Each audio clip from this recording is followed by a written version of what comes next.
Yeah, I mean, I can't believe, I've known Lin Manuel Miranda for 20 years, and he had the audacity not to write us a new song. So he owes us a whole Timon and Pumbaa prequel full of new music.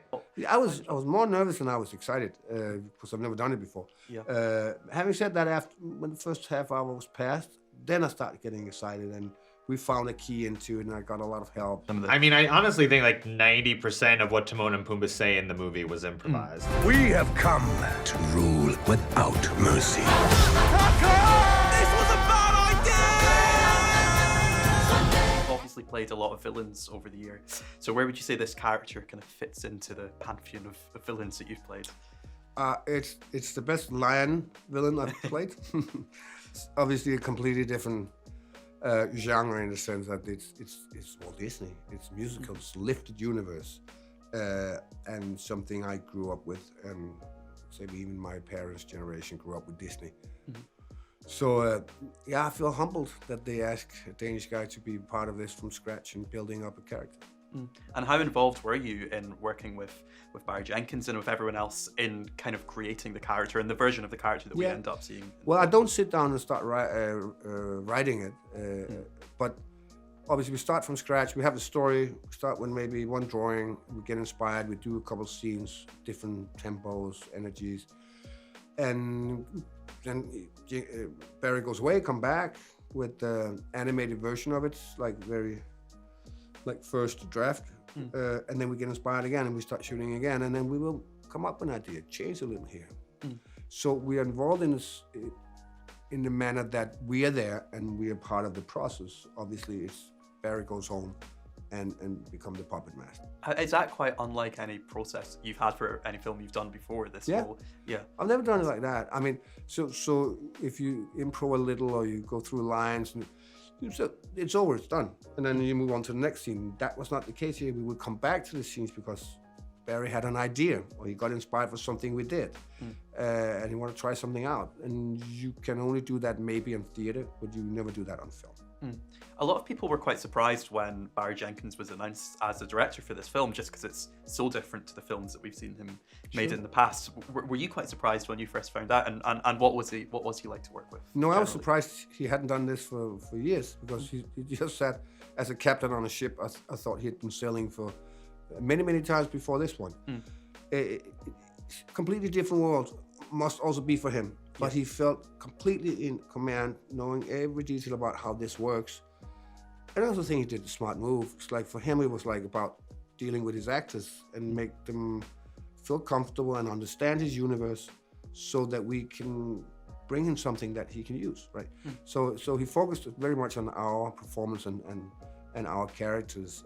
And I think that was smart, as opposed to think about it being an animated film. I was so excited and honored to get to work with him. I think he is obviously a masterful filmmaker. I love his previous work. It's obviously very different than Mufasa, but I think you can, once you see the movie, you can truly feel Barry's stamp on it, because he brought such complexity and humanity to the backstories of Mufasa and to Scar, which is unusual for, big family epics like this. And I really appreciated kind of like the nuanced take that he had on both characters. I imagine, it was 5 years since the first film. I imagine it was quite comforting to play Timon again. What was it like to get back into this world? It was exciting and just really fun. I get to record everything with Seth Rogen, who plays Pumbaa, and it's pretty unusual for these types of big animated movies for the actors to record together. So the fact that everyone involved commits to me and Seth recording together is a huge help. We get to improvise a lot, and that's the part that I look forward to. Just to getting to banter with Seth and getting to see what of that makes it into the movie, which in this case was a shocking amount made it into the movie. What are some of your favorite little moments from that improvisation that, without giving anything too much away? But what are some of them? I mean, I honestly think like 90% of what Timon and Pumbaa say in the movie was improvised. So there's a lot, but I love that we have this kind of meta perspective in this movie. Sometimes it feels like Timon and Pumbaa are talking to the adults in the theater as much as they're talking to the kids, and I like having that role. I'm comfortable in that role. And we get to make meta comments about the Broadway version of The Lion King. I don't want to give too much away, but I like when Pumbaa I'll give one line away. It's not my line. Sorry, Seth Rogen. Pumbaa calls Kiara a music snob, which I found very unexpected and funny. You know, really made me laugh. Yeah. One of the things that you don't get to do this time around is there's no song for Timon and but we Pumbaa, squeezed our own song in there. We have a little musical moment, which was also improvised. Was that quite important for you to get some kind of music in there? Yeah, I mean, I can't believe, you know, I've known Lin Manuel Miranda for 20 years, and he had the audacity not to write us a new song. So he owes us a whole Timon and Pumbaa prequel full of new music. We're gonna insist on that. Yeah. But yeah.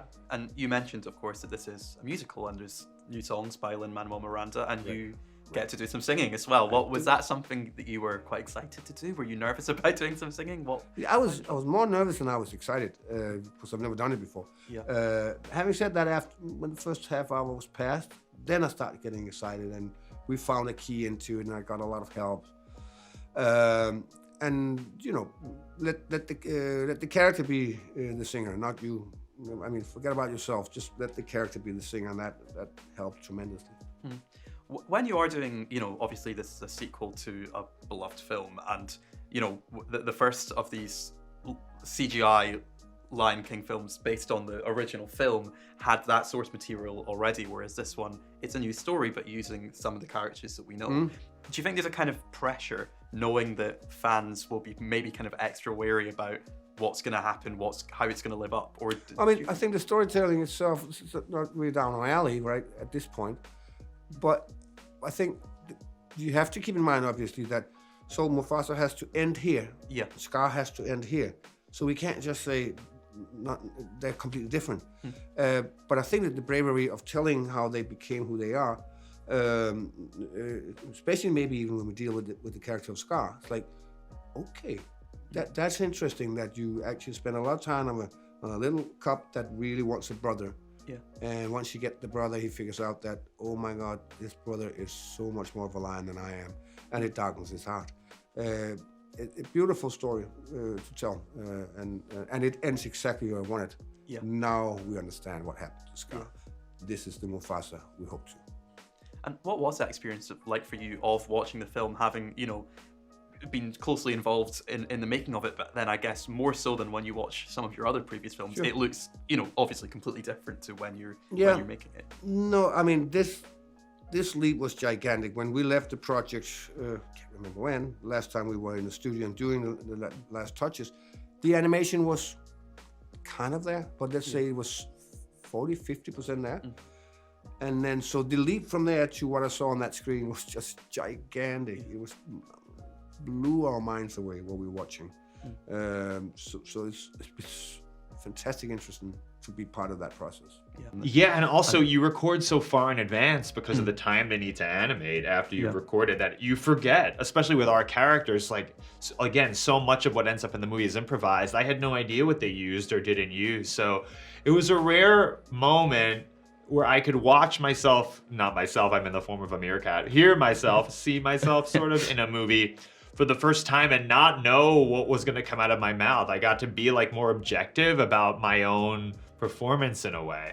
And that's pretty cool. And I was happily surprised, you know. I think they let Timon and Pumbaa, you know, be clever and funny. They haven't dumbed us down or diluted what works about them or what people love about them. And I was really happy with it. To a degree, there's a pressure. With the first of these films, it was, you know, taking the much-loved story. And so, you know already, audiences, they love that story. This one, I guess it's a bigger risk. Did you kind of feel that at all in the process that, oh, what if the audiences who love the original Lion King don't like this? Or did you not really? I don't feel the risk personally. I'm sure other people involved in the movie feel the risk a lot more than I do, especially our friends at Disney and perhaps Barry and Jeff and, you know, people who, you know, have been involved in building this from the ground up. But, you know, I think what they've done is spectacular. I think, you know, it is a rich, textured movie. There's something for everyone. There are incredible action adventure sequences that will blow kids' minds.